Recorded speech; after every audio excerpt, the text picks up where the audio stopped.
Hmm, Assalamualaikum warahmatullahi wabarakatuh. Wassalatu wassalamu ala asyrafil anbiya'i wal mursalin wa ala alihi wa sahbihi ajmain. Pertama-tama dan yang paling utama, marilah kita panjatkan puji syukur kehadirat Allah Subhanahu wa taala yang mana kita telah diberikan begitu banyak nikmat, yakni nikmat iman, Islam, kesehatan, sehingga kita dapat melaksanakan mengerjakan tugas-tugas untuk mata kuliah ekonomi fisika.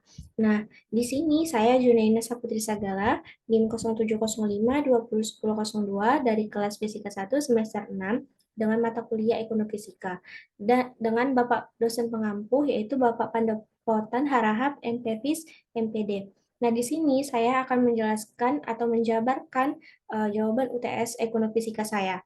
Nah, langsung saja ke nomor 1, yaitu eh, dengan pertanyaannya, jelaskan sejarah ringkas munculnya ekonomi fisika. Nah, sejarah mencatat bahwa baru pada tahun 1997, ranah keilmuan manusia telah bertambah dengan terbitnya istilah ekonofisik atau ekonofisika. Istilah ini pertama kali digunakan dalam sebuah workshop di kota Budapest, Hungaria pada bulan Juli, workshop on economy physics. Nah, sebenarnya sejarah ekonomi fisika tidak hanya bermula pada tahun 1997 aja. Nah, pada tahun 1973, Black and Scholes memaklumatkan sebuah cara baru dalam menghitung harga opsi yang adil di pasar modal dengan menggunakan model gerak Brown geometrik dan persamaan rambat panas. Nah, jadi sebenarnya tahun 1997 ini hanya sebagai eh, ditandainya tercetusnya kata ekonomi fisika, bukan berarti karena keilmuan itu baru diketahui di tahun 1997 itu gitu. Nah, sebenarnya sampai sekarang belum ada takrif yang terang mengenai ekonomi fisika. Jadi masih samar-samar, belum ada yang jelas mengenai ekonomi fisika yang udah secara terperinci gitu. Kendati demikian, jumlah karya ilmiah di bidang ini sejak 1992 sampai April 2003 telah mencapai 662 dengan lebih dari 20 jurnal gitu. Nah, eh, selanjutnya untuk yang nomor 2 yaitu dengan pertanyaan, buatlah satu contoh sederhana fisika dasar yang dapat menjelaskan fenomena atau transaksi ekonomi. Nah, di sini saya menggunakan uang sebagai energi dan daya. Nah, jadi uang sebagai energi dan daya. Seperti yang kita ketahui bahwasanya salah satu faktor produksi adalah modal. Dalam hal ini akan ditinjau khusus tentang uang. Adapun unsur manajemen antara lain yaitu ada 6. Yang pertama sumber daya manusia, 2 money atau uang, ketiga materials atau bahan baku, yang keempat itu machines atau peralatan, yang kelima metode, yang keenam adalah market atau pasar. Jika dikumpulkan semua unsur manajemen dalam kesatuan penggerak atau energi dalam bentuk massa M, maka dalam hal ini Einstein menyatakan dalam bentuk E sama dengan M kali C kuadrat. Sebelumnya sudah disebutkan bahwa uang adalah tenaga atau power ataupun daya. Dalam dasar-dasar fisika, daya atau tenaga adalah energi persatuan waktu di mana waktu berjalan secara linear atau secara matematis E sama dengan P kali T. Di mana P itu power atau dalam satuan watt, E itu adalah energi dalam satuan joule, yang ketiga itu adalah T atau waktu dibuat dalam satuan sekon gitu. Nah, beberapa karakteristik energi antara lain adalah satu, energi tidak dapat diciptakan juga tidak dapat dimusnahkan. Nah, yang kedua itu energi dapat diubah-ubah bentuknya. Yang ketiga, energi dapat pula didistribusikan atau disebarkan, dirambatkan, dan dipindahkan. Nah, ini contoh masuk ke contoh ya. Misalnya beras sebagai kebutuhan pokok. Jika zaman barter harus diganti dengan beras juga, maka dengan uang juga harus sebanding beras ini. Nah, jadi beras ini memiliki massa atau bobot yang sebanding dengan jumlah dengan volumenya. Jika semua barang-barang bahan pokok juga memiliki nilai yang sebanding pula saat dipecah menjadi lebih kecil maupun volume yang lebih besar gitu. Serta dapat pula disebarkan atau didistribusikan. Energi juga dapat disimpan dalam bentuk lainnya atau seperti energi listrik berubah kimia di dalam baterai ataupun power bank. Nah, terus selanjutnya emas dan perak ternyata memiliki nilai intrinsik daya tahan, lama disimpan atau jutaan tahun pun tak rusak gitu. Nah, dapat diubah bentuknya, dipindah atau didiskusikan dan memiliki nilai sebanding fraksinya atau jika besar maka nilainya membesar dan sebaliknya jika nilainya kecil maka eh, jika kecil, maka nilainya yang mengecil gitu. Jika dibandingkan dengan uang atau kertas, hampir ke semua sifat energi pada suatu benda tidak dapat dipenuhinya.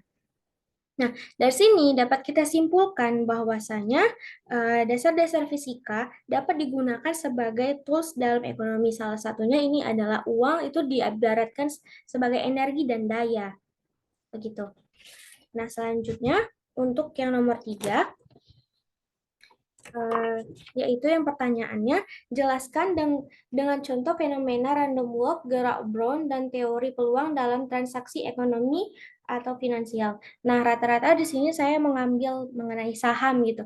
Nah, untuk random walk sendiri, fenomena statistik yang mana variabel tidak mengikuti tren yang terlihat dan bergerak secara acak. Oleh karena itu, setiap upaya untuk memprediksi pergerakan harga di masa depan baik melalui analisis fundamental maupun teknikal adalah sia-sia. Nah, jadi di sini random walk itu untuk mengikuti harga saham gitu. Nah, dia tuh tidak dapat ditebak gitu. Dia itu bergerak secara acak untuk harga saham. Nah, selanjutnya itu adalah gerak Brown.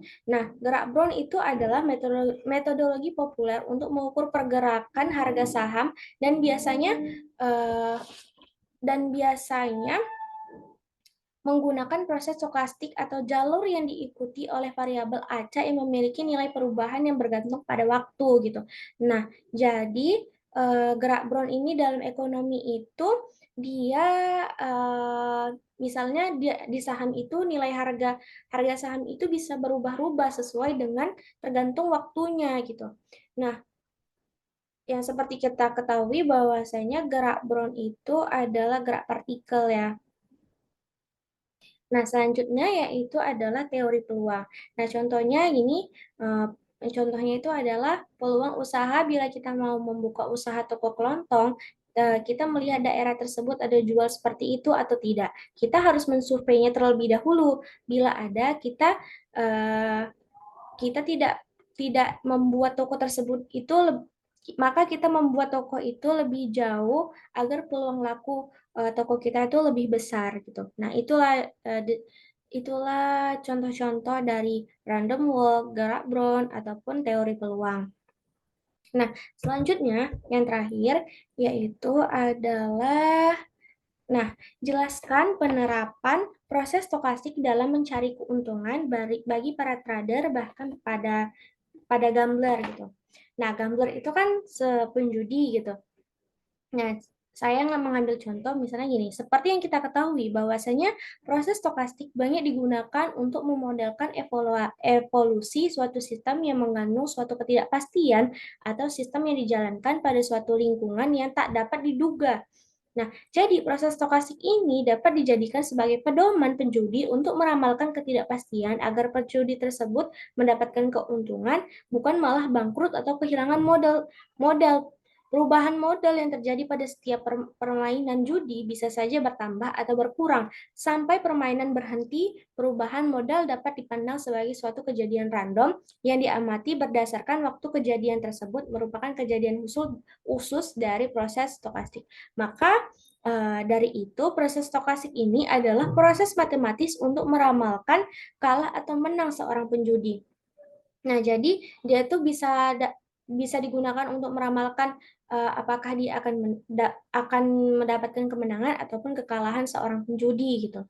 Nah, sedangkan untuk trader, proses stokastik juga dapat meramalkan harga saham saat harganya menurun sehingga trader juga dapat mendapatkan keuntungan dengan membeli saham yang lebih murah gitu. Nah, mungkin eh, itu saja yang dapat saya sampaikan mengenai pemaparan jawaban UTS saya. Kurang lebih mohon maaf bila ada kesalahan atau kekurangan dari yang saya sampaikan. Mohon maaf bila taufiq wal hidayah. Wassalamualaikum warahmatullahi wabarakatuh.